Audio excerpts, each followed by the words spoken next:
guys! Welcome back to my channel. Nagbabalik na naman po ang inyong lingkod, Esha Play. So for today's video, magluluto tayo ng Bicol Express. Ayan. So first time ko siyang gagawin and we'll see kung mag-successful din to. So mga ingredients na kailangan natin gamitin, meron ako ditong garlic, sibuyas, pork belly, tapos salt. Gagamit ako ng ganitong sili kasi wala ako ng fresh. Tapos yung ating black pepper, bagoong alamang, tapos or shrimp paste, tapos coconut milk, olive oil, suka kasi pakukuluan ko siya para matanggal yung langsa nung ating pork belly. And of course, dalawang sili lang kasi hindi ko kaya yung masyadong maanghang na maanghang. Ayan. So ito, hindi to maanghang guys. Actually, parang pickled chili na to. So, ipapakita ko na lang po sa clips kung paano ko po siya gagawin.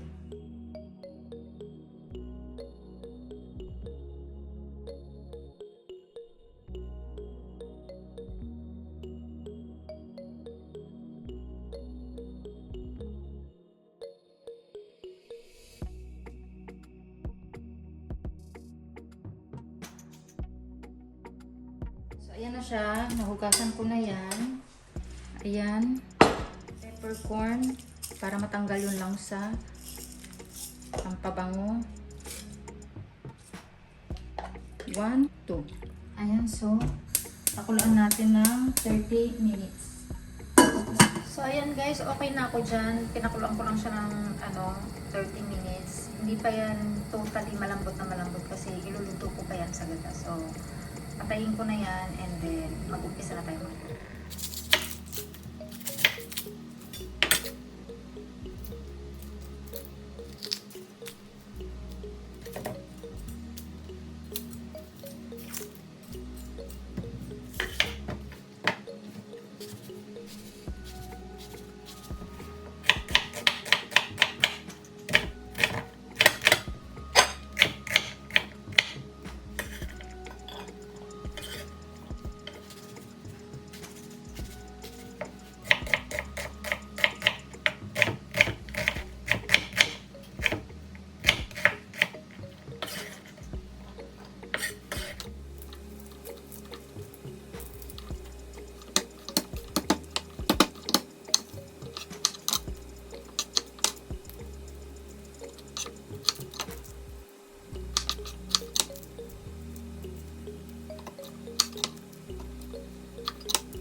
Na yung ating pinakuluan na baboy.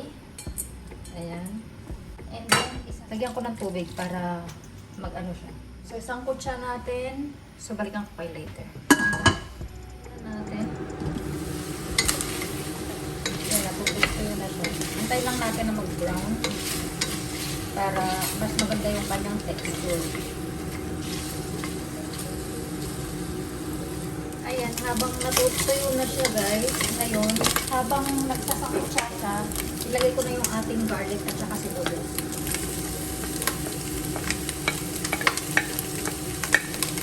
Hindi ako naglagay ng oil kasi alam ko na mag-oil pa yan. Pabayaan lang natin na mag-oil siya mag-isa.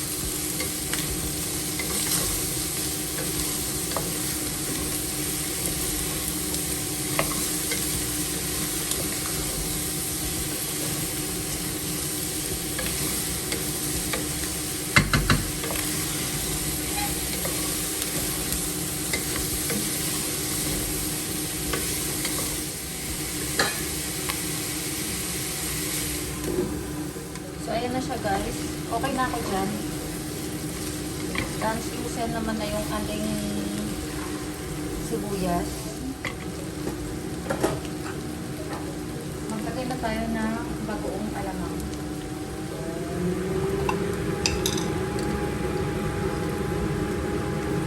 Dalawa lang dito. Ayan.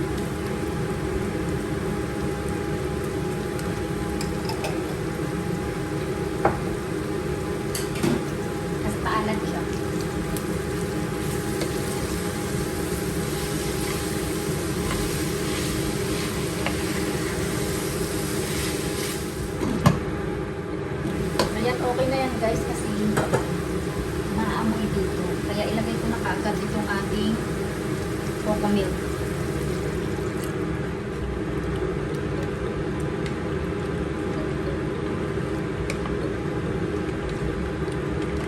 So pakukuluan ko na to hanggang sa matuyo yung gata.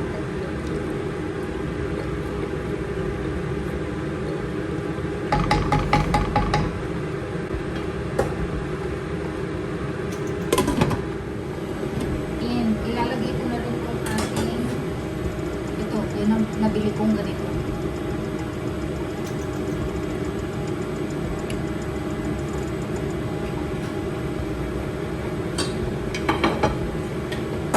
So halo-halo na sila dyan.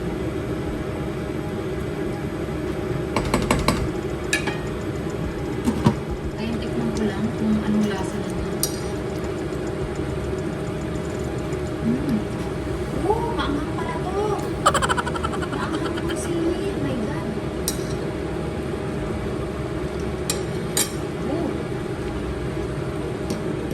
So, ayan guys, naglagay pa ako ng another na natagong coco milk.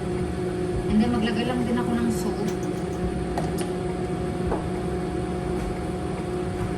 So, ngayon, pakukuluan ko siya ng walang takip. Hanggang sa mag-ano na siya, matuyuan. Hindi na rin ako naglagay ng black pepper kasi yung itong nilagay kong ceiling green, maanghang pala siya. Talaga walang lasa.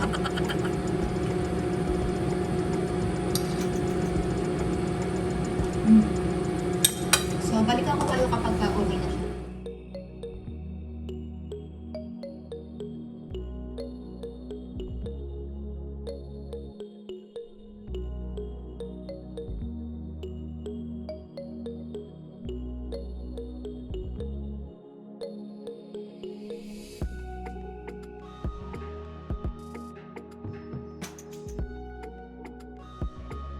Ayan, tingnan ko lang muna guys.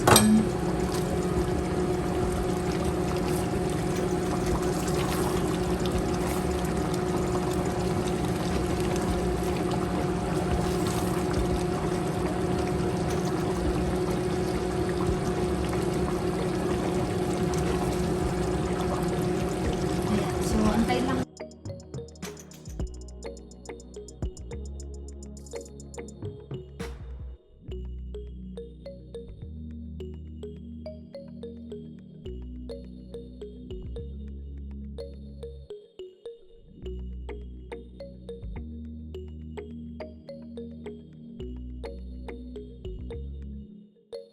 So, hindi na ako maglalagay ng chili na red kasi maanghang na yan. So, ayan na siya guys. Natutuyuan na siya. Ayan, actually, ayan. Antayin lang natin na yung talagang nagmamantika. Ganun. So, yun yung inaantay ko eh.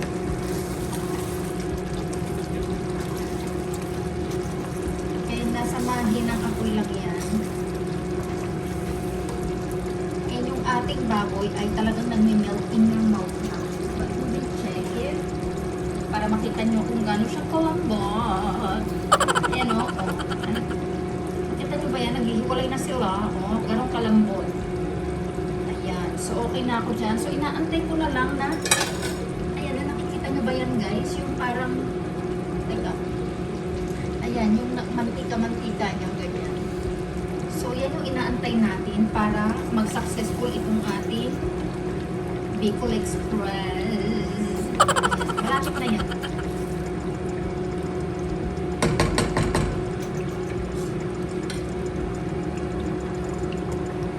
So, tikman ko lang ulit.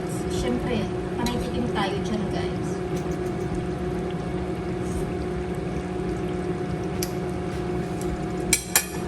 I think okay na yan, guys. Okay na yan.